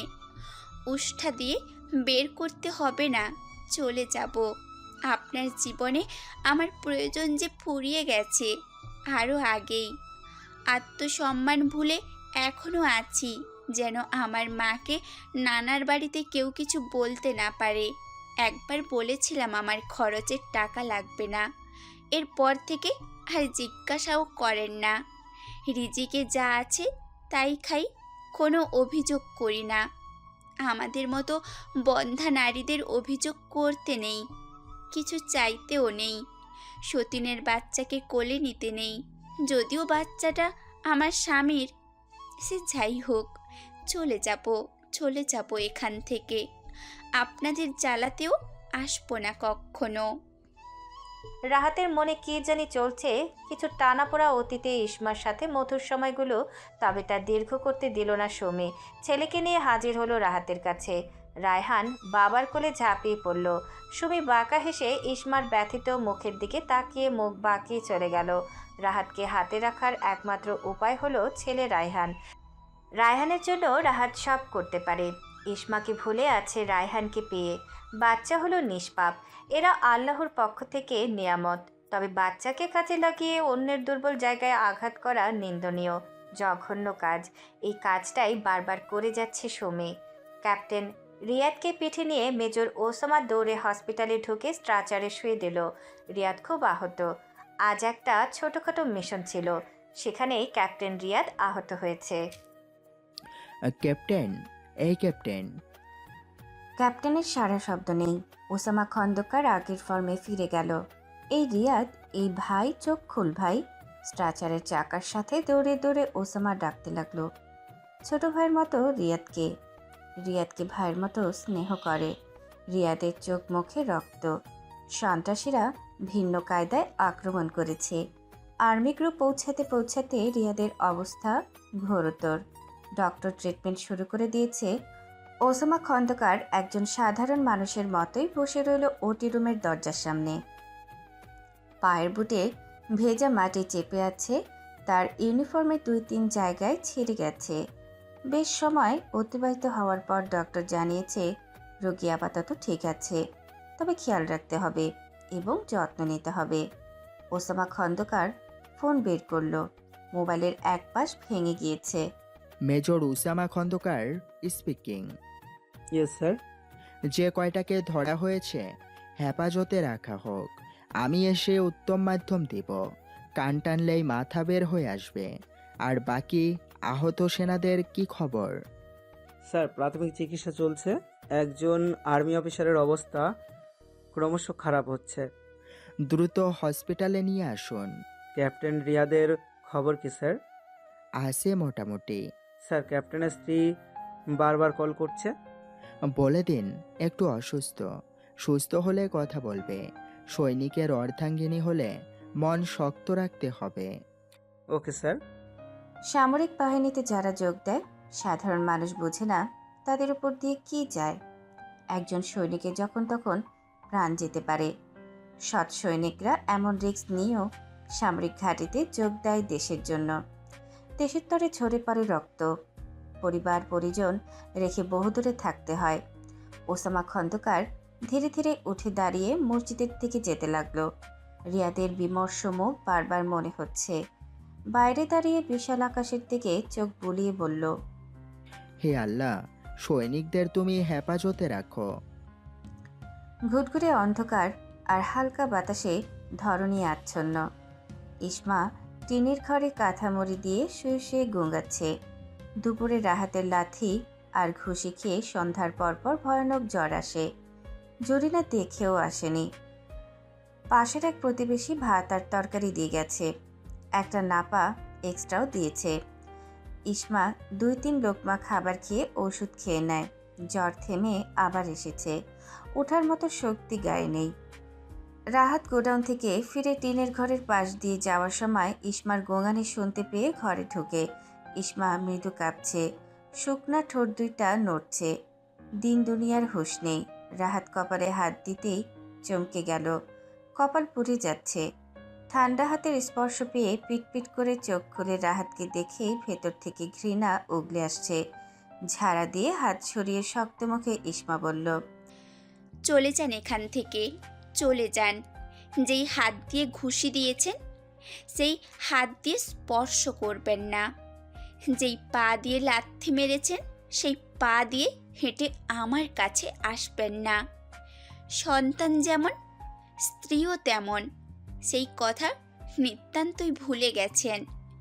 ছোট্ট বাচ্চাটার ওপর আমার ক্ষোভ নেই। মামার বাড়ি চলে যাব কালকেই। প্রথম স্ত্রী সতী সাবিত্রী হলে সে সবসময় প্রথমের কাতারেই থাকে। আর যেই মোহে পড়ে অন্ধ হয়ে আমার ওপর অবিচার করেছেন সেই মোহ কেটে গেলে অন্য জগৎ আবিষ্কার করবেন। মিলিয়ে নিন আমার কথা। যার কেউ নেই তার জন্য আল্লাহ আছে। আমার একটা পরিবার থাকলে, বাবার সাপোর্ট থাকলে এত জুলুম আপনারা কেউ আমার ওপর করতে পারতেন না। মানুষের কটু কথা শোনা ছাড়া পাকা পুক্ত অভিভাবকের ছায়া পেলে যেদিন সুমিকে বিয়ে করে এনেছেন সেদিনই চলে যেতাম। এখন বলবেন আমি অনুমতি দিয়েছি দ্বিতীয় বিয়ে করতে। আরে বেঈমান পুরুষ, কোনো নারী পারবে রে এমন ভয়ানক কথা মুখ দিয়ে বের করতে? আমি বের করেছি, আমি অনুমতি দিয়েছি। এটা তো শুধু নাম কি আসতে বাহ্যিক দিক দিয়ে অনুমতি ছিল, অভ্যন্তরীণ দিক দিয়ে এটা ছিল এক বিষাক্ত ছুরি যেটা গলায় ঢুকিয়ে তারপর অনুমতি দিয়েছি। এই নীল বিষের ছুরি আমাকে ভেতর দিক দিয়ে মেরে ফেলেছে। আমার চোখের ভাষা আপনি বুঝেও বুঝতে পারেননি। যারা প্রকৃত সঙ্গী তারা ঠিক বুঝে নেয় তার পার্টনারের না বলা কথা। বিয়ের পর যেই 1 বছর পড়াশোনা করিয়েছেন সেটাও নিজের সুনামের জন্য, যেন মানুষ বলতে পারে রাহাত তার বউকে নিজের টাকায় পড়াশোনা করতে দিয়েছে। আমার কাছে আর সবার কাছে মহান সাজতে চেয়েছেন। নারী যেমন শ্রদ্ধার ভক্তির সম্মান দিয়ে ভালোবাসতে পারে, আবার তেমনই না চরমভাবে ঘৃণাও করতে পারে। দরকার হলে বৃদ্ধাশ্রমে চলে যাব। রিজিকে খোরাক থাকলে ঠিক আমার কাছে চলে যাবে। এখনো কেন বসে আছেন? বললাম না চলে যেতে। এই যেতে বলছি না? ইসমা এক ঝটকায় কাঁথা সরিয়ে চৌকির তলা থেকে বটি বের করে রাহাতের দিকে তাক করে বলল, দেখতে চাই না এ মুখ। এক্ষুনি না গেলে এক কোপে গলা ফেলে দিব। এতক্ষণ জোরে কাঁপছিল আর এখন রাগে কাঁপছে। লাল লাল চোখ দিয়ে ক্রোধ নিয়ে তাকিয়ে আছে কাপুরুষের দিকে, যাকে একসময় কত সম্মান করত। আজ তাকেই বটি নিয়ে শাসিয়ে বলছে বের হ, না হলে অঘটন ঘটিয়ে দেবে। কষ্ট পেতে পেতে নারী মন এমন শক্ত হয় যেখানে বন্ধনের আর ছিটাফোটা মায়া কিংবা চিহ্ন থাকে না। রাহাত চলে গেছে। ইসমা বড় বড় শ্বাস ফেলে টুকরে কেঁদে উঠল, তারপর কাঁদতে কাঁদতে দোয়া করল, হে বিশাল আকাশের মালিক, পুরো জাহানের মালিক, সকল অন্তরসমূহের মালিক, ভাগ্য পরিবর্তন করার মালিক, হে আরশের মালিক, হে ক্ষমতাধর পরাক্রমণশালী মহান প্রভু, তোমার দরজায় তোমার এক অসহায় বান্দি কারা নেড়েছি। ইয়া আর আমার রাহিমিন, তোমার দয়ার ভিখারি আমি শান্তি চাই, শান্তি। আমি আলো চাই, আমি সুখ চাই। তোমার প্রিয় নবী, প্রিয় বন্ধু মোহাম্মদ নাম নিলাম। এই নামের উশিলায় এই ভগ্ন হৃদয়ের শান্তি ঢেলে দাও। আমার ওপরে নিচে ডানে বামে আলো দিয়ে ভরিয়ে দাও। আমার আত্মসম্মান ফিরিয়ে দাও। হয় আমার কান বধির করে দাও, আর না হয় এমন ব্যবস্থা করে দাও কেউ যেন আর বন্ধা না বলে। এই অধম বান্দির তুমি ছাড়া আর কে আছে বলো? তুমি বলেছ তুমি ছাড়া আর কোনো ইলাহ নেই, তোমার কোনো মুখাপেক্ষিক নেই। আমি তোমার ইবাদত পূর্ণভাবে আদায় করতে পারি না, তাও তোমার কাছে চাই। তোমাকে সেজদা করা ছাড়া যেমন অন্য কাউকে সেজদা দেই না, তেমনি তোমার কাছে চাওয়া ছাড়া অন্য কারোর কাছে চাই না। যারা আমাকে যাতনা দিচ্ছে তাদেরকে তুমি দেখে নিও। ধরনীর বুকে যতজন নিঃসন্তান নারী রয়েছে প্রত্যেককে তুমি আলোয় আলোয় ভরিয়ে দাও। তাদেরকে পূর্ণ সম্মান বাঁচার তৌফিক দাও। বলতে বলতে একমাত্র ইসমা ঘুমিয়ে গেল। শরীরে তখনও জ্বর। অসহায় অবহেলিত ঘুমন্ত ইসমা জানেই না তার এই আর্তনাদে ভরা প্রার্থনা পৌঁছে গেছে আকাশভেদ করে ঠিক সঠিক জায়গায়। সময়টা দুপুর, চৈত্র মাসের গরম, তার সাথে বাতাসের জন্যেই পাতাগুলো নড়েও নড়ছে না। একটু বাতাস গায়ে লাগলে কি যে শান্তি লাগে। ইসমার টিনের ঘরের তাপমাত্রা অনেক বেশি। হালকা কিছু কাপড় আর দু একটা বই গুছিয়ে নিচ্ছে মরা হাতে। এই কাপড়গুলো তার মা একটু একটু টাকা জমিয়ে বানিয়ে দিয়েছে। বিগত 8 মাস ধরে রাহাতের কাছ থেকে 1 পয়সাও নেয় না। একটা বাজারের ব্যাগে কাপড় আর বইগুলো ঢুকিয়ে ইসমা চলে গেল পাশের বাড়ির এক চাচির বাড়িতে। এই মহিলা ইসমাকে অনেক সাহায্য করেছে। আজ সকালেও নাশতা দিয়ে গেছে, সাথে কিছু ব্যথার ওষুধও দিয়েছে। যেহেতু একেবারে চলে যাবে তাই বিদায় নিতে গিয়েছে। ইসমা যখন বলল, চাচি আমি একেবারে এই নরকের দরজা থেকে চলে যাচ্ছি, আর আসবো না, আমার জন্য দোয়া করবেন, তখন মাজেদা খানম ইসমাকে ধরে কেঁদে দিয়েছে। ইসমা আর মাজেদা খানম কথা বলতে বলতে রাহাতের বাড়ির দিকেই আসছিল। ইসমার চলে যাওয়ার কথা রাহাত সুমি কেউ জানে না। একটু পরে তাহিয়া খাতুন আসবে ইসমাকে নিতে, তাই মাজেদা ইসমাকে একেবারে বিদায় দিয়ে তারপর চলে আসবে। দুজনের চোখ যায় জমে থাকা বৃষ্টির পানিতে একটা বাচ্চার মাথা দেখা যাচ্ছে।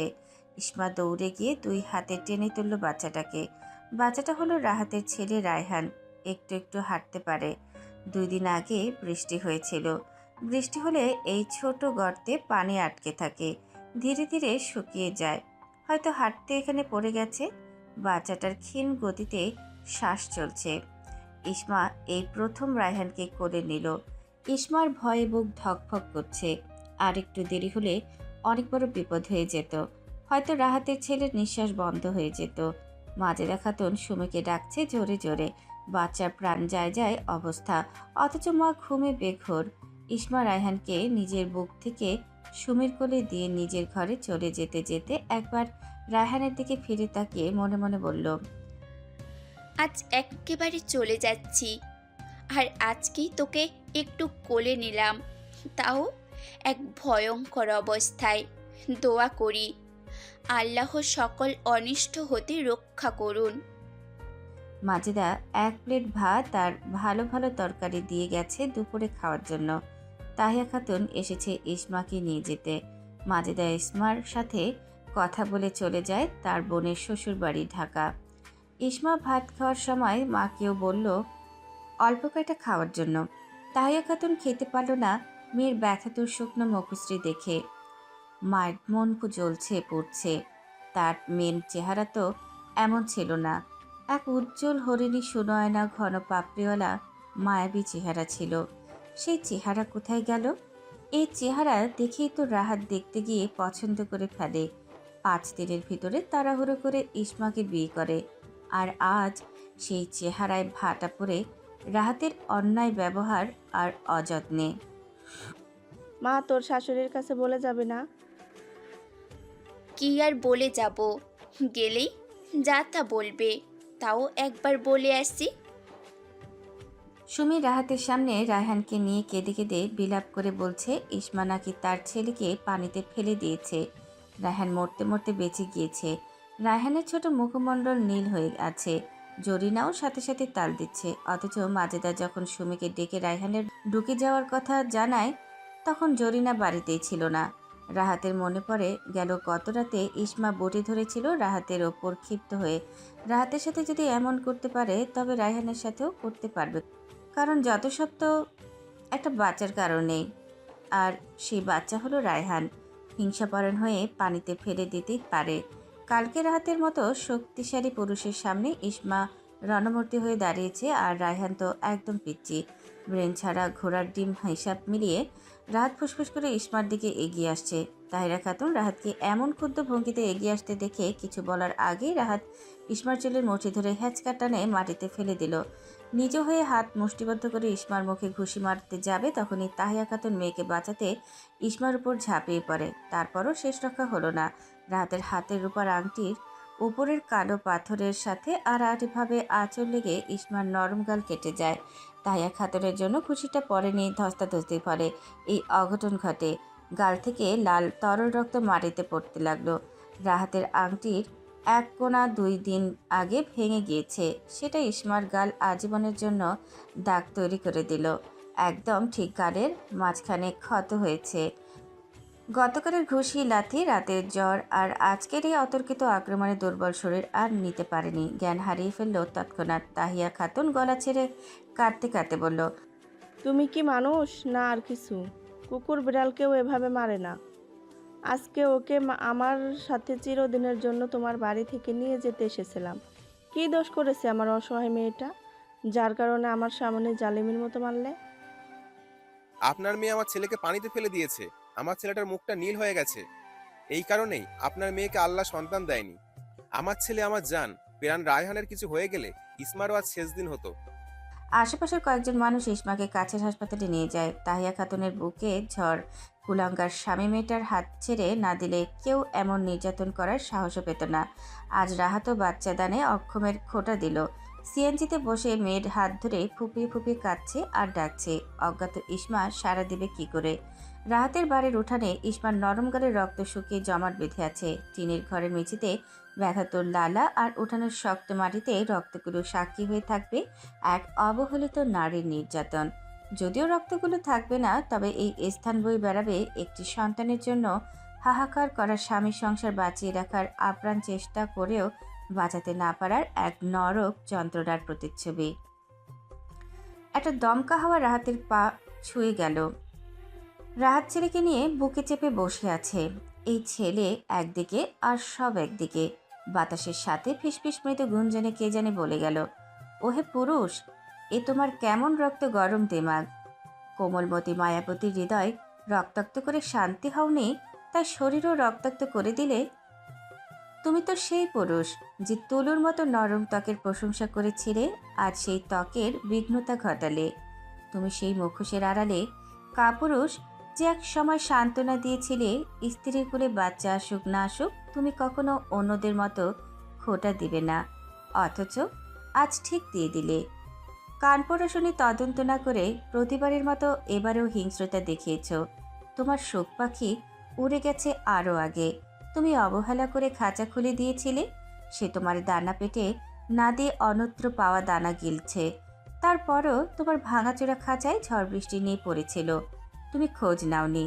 পরপর 2 দিন দুপুরবেলায় নিষ্ঠুরতম পাগলা কুত্তার মতো আচরণ করে তুমি চিরতরে হারিয়ে ফেললে তোমার শোক পাখিকে। সে তোমার তরে আর আসবে না। তোমার জন্য আফসোস রাহাত, তোমাদের মতো রাহাতদের জন্য আফসোস, অনেক অনেক আফসোস। বাতাসের সাথে এই ঠান্ডা গুঞ্জন কানে গেল না রাহাতের, কারো কর্ণ ধরে পৌঁছলো না। Major Osama Khandaker. Yes sir. মন্ত্রী লিয়াকত আলীর সাথে তোমার কিসের শত্রুতা? এটাকে ঠিক শত্রুতা বলে না স্যার। ব্যক্তিগতভাবে তার সাথে আমার কিছু দ্বন্দ্ব আর হিসাব আছে, এর বাইরে আর কিছু না। লিয়াকত আলী মানুষ হিসাবে ভালো। এমন উত্তরই আশা করেছি তোমার কাছ থেকে। আমি তো ভেবেছিলাম হয়তো প্রফেশনালি তোমার সাথে কোনো ঝামেলা হয়েছে, এমনটা হলে নিশ্চয়ই ভালো কিছু হতো না। সে যাই হোক, বিয়ে করবে না আর। দেখি স্যার। বিয়ে করে ফেলো, ইনশাল্লাহ তোমার জীবন ভালো কেউ আসবে। আমিন। ফোন রেখে ওসামা খন্দকার বিড়বিড় করে আওড়ায়। কি করলে জিয়াফত আলী একজনের শোক কয়জনকে নাই করে দিলে? এ কেমন কোলক ধাঁধা! কাউকে দোষীও করা যায় না, আবার মুক্তও করা যায় না। নর্মাল ড্রেস পরে মেজর ওসামা রাস্তার পাশে দাঁড়িয়ে আছে। সামনে দিয়ে একটা ফায়ার সার্ভিস গেল সাইরেন বাজিয়ে। মেজর ওসামার মনে পড়ে গেল একটি কথা, ব্ল্যাক ডায়মন্ড, আমি ভবিষ্যতে ফায়ার ফাইটার হওয়ার চিন্তা করেছি। কৃষ্ণ গাল বেয়ে 2 ফোঁটা অশ্রুকণা গড়িয়ে পড়ল। ইস্পা একদিন হাসপাতালে ছিল, দুর্বলতার স্যালাইন দেওয়া হয়েছে। গালের দাগটা সবসময় থেকে যাবে, তবে সময়ের সাথে সাথে কিছুটা ফিকে হয়ে আসবে। রাহাতের বাড়িতে বৈঠক বসেছে। এলাকার চেয়ারম্যান আর 2জন গণমান্য লোক নিয়ে এই বৈঠক বসানো হয়েছে। ইসমার 2জন মামাও এসেছে। আশেপাশের কিছু মানুষ তামাশা দেখতে উকি মেরে আছে। এই বৈঠকে কিছুক্ষণ আগেই রাহাত আর ইসমার বিচ্ছেদ হয়েছে। জরিনা আর সুমির মুখে জিতে যাওয়া বিজয়ী হাসি। ইসমার মনে কোনো সংশয়, টানাপোড়েন, কষ্ট, স্মৃতি, অভিমান কিচ্ছু নেই। চেয়ারম্যানের কথা মতো রাহাত ইসমার মামার হাতে 50,000 টাকা দেয়। এটা কাবিনের টাকা। থমথমে পরিবেশকে ইসমা গুমট পরিবেশে রূপান্তর করল। টাকাগুলো মামার হাত থেকে নিয়ে 5 ভাগে ভাগ করে 2-3টা করে ফাড়া দিয়ে 50,000 টাকা মুহূর্তেই ছিঁড়ে ফেলল। প্রত্যেকে হতবাক। ইসমা ছিঁড়ে টাকাগুলো কুটকুট করে মাটিতে ফেলে দিল। পায়ের স্যান্ডেল খুলে রাহাতের সামনে দাঁড়িয়ে গালে, মাথায়, কানে এলোপাথারি মারতে থাকে। রাহাত ধরতে নিলে হাতের ওপর জুতার বাড়ি পড়ে। ইসমার মামা ইসমাকে সরিয়ে নেয়। জরিনা ফুঁসতে ফুঁসতে এগিয়ে আসতে দেখে গলা ফাটিয়ে চিৎকার করে। ইসমা দাজ্জাল শাশুড়িকে বলল, একদম কাছে আসবেন না। আপনার মতো খব্বিশ মহিলা আর দুটো দেখিনি। আপনি আর আপনার মেয়েরা আমার নরক যন্ত্রণার প্রধান। কুলাঙ্গার ছেলে যখন আমার পেটে লাথি মেরেছে, পিঠে ধূপধাপ কিল দিয়ে নিঃশ্বাস বন্ধ করার সুযোগ করেছে, তখন তো ছেলেকে থামাতে আসেননি একবারও। আমার চুলের মুঠি ধরে মাটিতে ফেলে গাল কেটে ফেলেছে, একবারের জন্যও ধরতে আসেননি। আজ যখন এই কাপুরুষকে জুতো দিয়ে পিটিয়ে শেষবারের মতো সব কষ্ট, অপমান, লাঞ্ছনার কিছুটা শোধ নিতে চাইলাম, তখনই ক্ষেপে আসছেন। আপনার ছেলেই শুধু আপনার সন্তান, আমি আমার মায়ের সন্তান না। আমার এটা শরীর না, আমার শরীরে রক্ত নেই, আমি ব্যথা পাই না। একদিন হলেও আপনি আমার নাম নেবেন, আমার জন্য আফসোস করবেন, তবে আমার মুখটাও দেখতে পাবেন না। ইসমার কথা থামতে না থামতে জরিনা আর সুমি এক প্রকার ঝাঁপিয়ে পড়ল ইসমাকে মারার জন্য। চেয়ারম্যানের ধমকে নিজ নিজ জায়গায় বসেছে। রাহাতের মুখের দিকে তাকানো যাচ্ছে না। জুতার মার খেয়ে ভূতা মুখে চেয়ারে বসে রইল। বিয়ে বিচ্ছেদের পরপরই এমন আচমক জুতা নিয়ে আক্রমণ করবে তার রাহাতের চিন্তাভাবনা জগতের বাইরে ছিল। ইসমা সুমির দিকে তাকিয়ে বলল, যেই ষষ্ঠা তোমাকে বাচ্চা দান করেছেন, তোমার কোল আলো করেছেন, সেই ষষ্ঠাই আমাকে 7 বছর নিঃসন্তান রেখেছেন। তোমার কোনো ক্ষমতা নেই নিজের পেটের বাচ্চা ধারণ করার, যদি না তিনি রহমত না করতেন। এই রহমতের শুকরিয়াই না করে আমাকে ছোট্ট তুচ্ছ তাচ্ছিল্য করেছ, অবধ শিশুটাকে হাতিয়ার বানিয়ে। তুমি কোন স্বার্থে বিবাহিত ছেলেকে বিয়ে করেছ তা আমার জানা আছে। শুনে রাখো, উপরে একজন আছেন যে মিথ্যে তুহমত তোমরা খালা বঞ্জি আমার নামে দিয়েছ, এই মিথ্যায় একদিন তোমরা নিজেরাই প্রকাশ করবে। চেয়ারম্যান বলল, ইসমা খাতুন, তুমি কি সত্যিই রাতের ছেলেকে পানিতে ফেলে দিয়েছিলে? এই সত্তার কসম, যার হাতে পৃথিবীর সকল মানুষের প্রাণ, যিনি এক ও অদ্বিতীয়, তার নামে শপথ করে বলছি, রাইহানকে আমি পানি থেকে উঠিয়েছি। আমার সাথে মাজেদা চাচিও ছিল। চাচি আমাকে ভাত আর তরকারি দিয়েই রওনা হয়ে যায় ঢাকার উদ্দেশ্যে। চাচি থাকলে বলতে পারতো, আমার পক্ষ থেকে কোনো সাক্ষী লাগবে না। আমার সততা ভোরের আলোর মতো ফুটে উঠবে সঠিক সময়ে। আমার আত্মার অভিশাপ আপনাদের সবার উপরে লাগবে। রাহাত সুমি জরিনাকে উদ্দেশ্য করে বলল ইসমা। রাহাতের বোনেরা আসেনি। আমার চোখ থেকে যতগুলো ফোঁটা পড়েছে আপনাদের পাপির চোখ থেকে তার চেয়ে আরও বেশি পড়বে। যে অন্যের উপর দয়া করে না তার ওপর ও করা হয় না। আমার চুলের গোড়া, শরীরের পশম থেকে শুরু করে চোখের পাপড়ি পর্যন্ত আপনাদেরকে লানত দিয়েছে। আমাকে মানসিক যন্ত্রণা দিয়েছেন পদে পদে, ধাপে ধাপে। বৈঠকে একদম চুপচাপ, কারো মুখে রা নেই। ইসমার মুখে শুদ্ধ ভাষায় কথা শুনে চেয়ারম্যান সহ বাকি সবাই মুগ্ধ। কত সুন্দর করে কথা বলে। প্রত্যন্ত গ্রামে এমন করে কেউ কথা বলে না। চলো মা, চলে যাই। মামা চলেন। তাহিয়া খাতুন রাহাতের দিকে ঘৃণিত দৃষ্টি নিক্ষেপ করে বলল, তোমার মা তোমাকে একটা জানোয়ার বানিয়েছে। আমার সামনে আমার মেয়েটাকে কিভাবে মেরেছিস? যেমন মা তেমন ছেলে, গজব পড়বে তোদের উপর। ইসমা এই বিষাদময় স্মৃতি, নির্মম অত্যাচার আর কাপুরুষ মানবতাহীন রাহাতের সীমানা থেকে একটা একটা করে পা ফেলে দূরে যাচ্ছে আর মিনমিন করে ঠোঁট নাড়িয়ে বলছে, আমি ইসমা খাতুন। বন্ধ্যাত্ব কোনো রোগ নয়, নিঃসন্তান নিঃসঙ্গতার প্রতীক নয়। আমার কোনো বন্ধ্যাত্ব রোগ নেই, আমার কোনো খুঁত নেই, আমার কোনো দোষ নেই, আমার কোনো পিছুটান নেই। আমার স্বামী সংসার হারানোর ভয় নেই। এই সমাজে যারা আমাকে নিয়ে কটাক্ষ করবে তাদের সামনে আর চোখ ঘোলাটে করব না। যারা আমাকে নিচু করার জন্য উপহাস করবে তাদের সামনে নত হব না। তাদের কথা উড়িয়ে দিব দূষিত বাতাসে। এক মির্জাফরকে মন থেকে বের করে দিয়েছি অনেক আগেই। এই ভাগা মনে যদি কোনো সৎ ব্যক্তি ঘর বানাতে চায় তবে তার সঙ্গিনী হয়ে যাব। আর যদি এমন না হয় তবে আমার একাকী জীবন কাটিয়ে দিব। হে দুর্বল নারী জাতি, জেগে ওঠো। আমার মতো ইসমাদের বলছি, তোমরা জাগ্রত হও। ভরসা রাখো এক সৃষ্টিকর্তার উপরে এবং ফিরে আসো জুতা হাতে নিয়ে। আমি ঘৃণা করি সেই সব পুরুষদের যারা স্ত্রী সন্তান রেখে পর নারীর সান্নিধ্যে যায়। ঘৃণা করি এই সব বাবাদের যারা নিজ কন্যার খবর নেয় না, ভরণ পোষণ দেয় না।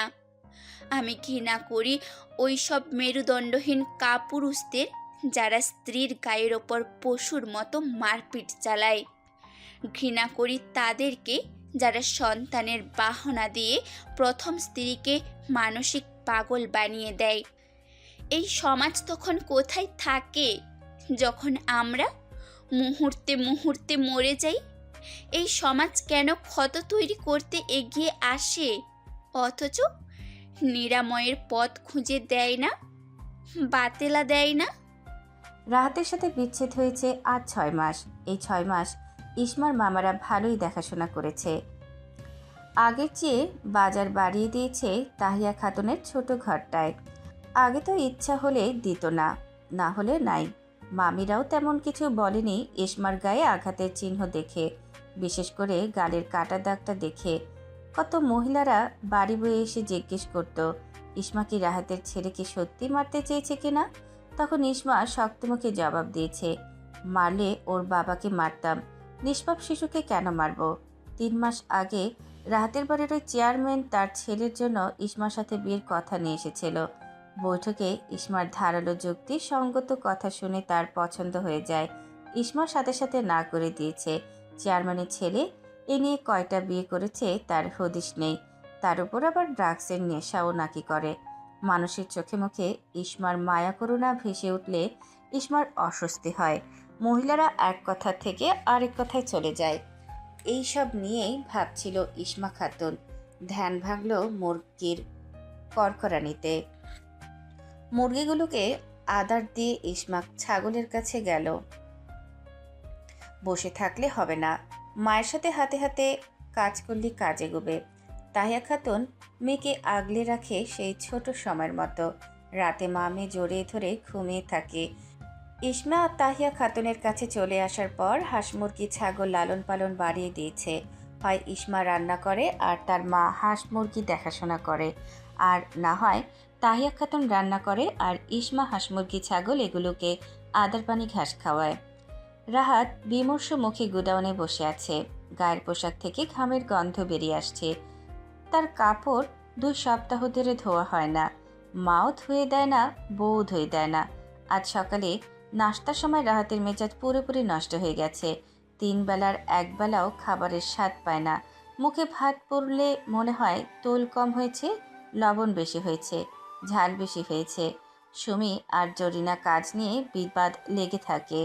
জরিনা অজুহাত দেয় তার বয়স হয়েছে, বৃদ্ধা হাতে কেন কাজ করবে, আর সুমি অজুহাত দেয় ছোট ছেলেকে নিয়ে কাজ করতে পারবে না। অথচ রায়হানের বয়স এখন 17 মাস। রায়হান নিজের মতো খেলাধুলা করে ঘুরে ফেরে। গ্রামের বাচ্চারা এমনই হয়। রাহাতের সকাল হয় চিল্লাচিল্লি শোনে, আর রাতে ঘুম হয় সুমির ক্যাচক্যাচানি শোনে। জরিনা আর সুমি খালা বঞ্জি হলেও এখন একজন আরেকজনের আগে পিছে মুখ ভেঙে যায়। অথচ ইসমা থাকতে দুজনের কাজ অর্ধেকটা ইসমার ওপর যেত, আর দুজন আরামায়েশে দিন কাটাতো। মাত্র 6 মাসের ব্যবধানে একজন আরেকজনের শত্রু হওয়া শুরু করেছে। রাহাত গোডাউন থেকে বাড়ি ফেরার পথে দেখা হয় মাজেদা খানমের সাথে। মাজেদা রাহাতকে দাঁড় করিয়ে সেদিন রায়হানের পানিতে পড়ে যাওয়ার ঘটনা সত্যিটা বলে। এও বলে দেয় ইসমা সেদিন রাহাতকে পানি থেকে উঠিয়েছে, আর সুমি মিথ্যাচার চালিয়ে গেছে ইসমার উপরে। মাজেদার মুখ ঝামটা মেরে চলে গেছে। রাহাতের শুকনো মুখ দেখে মাজেদা ইচ্ছা করে জানিয়ে গেছে তার অপরাধের কথা। চাইলে আগেই বলতে পারত, তবে এই পরিবারের সামনেই আসতে ইচ্ছা করে না মাজেদার। রাহাত ঠায় দাঁড়িয়ে রইল। রাহাতের বুকে কম্পন তৈরি হয়েছে। এই কম্পন থামার বদলে শুধু বাড়ছে। রাহাত অনুভব করলো তার বুকটা জ্বলছে, খুব জ্বলছে। এভাবেই বাড়ির পথে হাঁটতে হাঁটতে বাড়িতে গিয়ে দেখে তার 2 বোন শ্বশুর বাড়ি থেকে এসে সুমির সাথে ঝগড়া করছে। সুমিও কম যায় না, অথচ এরা খালাতো বোন, আবার ননদ ভাবে। ইসমাকে এই 2 বোন কত কথা শোনাতো, ইসমা চুপচাপ হজম করে নিত, আর সুমি সম্পূর্ণ বিপরীত। রাহাতের শান্তি কোথায়? ভাইকে দেখা মাত্রই রাহাতের 2 বোন সুমির নামে বিচার দিতে লাগলো। সুমি ঘর থেকে 2 বোনকে উল্টাপাল্টা বকে যাচ্ছে। কথার ধার এমন যেন রাহাতকেও ভয় পায় না। রাহাতের কাছে বিচার দিলে সুমির যায় আসে না। রাহাতের যন্ত্রণা তো সবে শুরু। রাতে শেষ প্রহর চলছে। জেগে থাকা পেঁচারা গোল গোল চোখে এদিক ওদিক তাকিয়ে থেকে রাত পার করে ভোরের দিকে এরা কই জানি ঘাপটি মারে। টিনের চালে গাছের ডালপালা বাতাসের ঝাপটায় শব্দ হচ্ছে। ঘুটঘুটে এমন অন্ধকার, নিজের ছায়াও দেখা যায় না চাঁদের ক্ষীণ আলোতে। ইসমা আর তার মা উঁচু করে নামাজে দাঁড়িয়েছে। তাহিয়া খাতুন মেয়ের সুন্দর জীবনের জন্য দোয়া করছে। বাকিটা জীবন যেন মেয়েটা ভালো একটা জীবন কাটাতে পারে, এই তার কামনা। ইসমাও হাত পেতে দোয়া করলো। একটা সুমধুর ধ্বনিতে মুখরিত হলো চারপাশ। একে একে সবকটা মসজিদ থেকে ফজরের আজান ভেসে আসলো। মা মেয়ে দুজন ফজরের সালাত আদায় করে একসাথে হাঁটতে বের হয়েছে। সবুজ ঘাসগুলো একটু একটু ভিজা, ভোরের স্নিগ্ধ আলো ঠিক ইসমার মুখের ওপর পতিত হলো, যেন এক স্নিগ্ধ রমণী শিশিরে ভেজা তৃণলতার ওপর আনমনে হেঁটে বেড়াচ্ছে। তার কোনো তারা, কোনো হিসাব নিকাশ নেই। তাহিয়া খাতুন মন ভরে তাকিয়ে রইল ইসমার দিকে। এই 6 মাসে কতটা পরিবর্তন এসেছে ইসমার মুখ ও শরীর গঠনে। মানসিক শান্তিও খাওয়া দাওয়ায় পাকাপোক্ত নজরদারি রেখেছে তাহিয়া খাতুন ইসমার ওপরে। আজ তারা অনেক হেঁটেছে, হাঁস মুরগি ছেড়ে এসেছে, তাই চিন্তা নেই। তারা বাড়ি ফিরে দেখে মাজেদা এসেছে ইসমাকে দেখতে। ইসমা খুশি হয়ে জড়িয়ে ধরেছে মাজেদাকে। একটু পরে মাজেদা জানালো কাল পরশু ঢাকা থেকে ইসমাকে দেখতে আসবে। ছেলে একজন মেজর, মাজেদার আপন বোনের ছেলে। আগের বউ অল্প কয় মাসের সংসার করে অন্যের হাত ধরে চলে গেছে। এমন আরও অনেক কিছু শুনে ইসমার মা আর মামারা রাজি হয়ে যায়।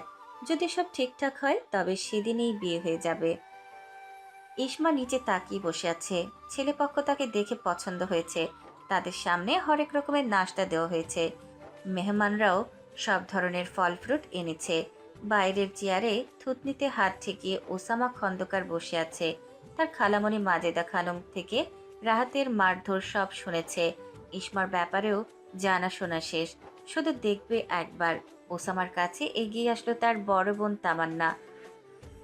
এই ব্ল্যাক ডায়মন্ড, বলো আপু। মেয়েটা মাশাল্লাহ খুব সুন্দর। খালামণির পছন্দ এত পারফেক্ট এতদিনই উপলব্ধি করলাম, কিন্তু গালে একটা স্পট আছে। সারস গলায় মেজর বলল, আমার শরীরেও কত দাগ আছে আপু। খাড়ে পিঠে হাতে বনে জঙ্গলে ঘুরে বেড়াই, আঁচড় লেগে যায়, ফলে দাগ বসে যায়। এইসব কোনো সমস্যা নয়।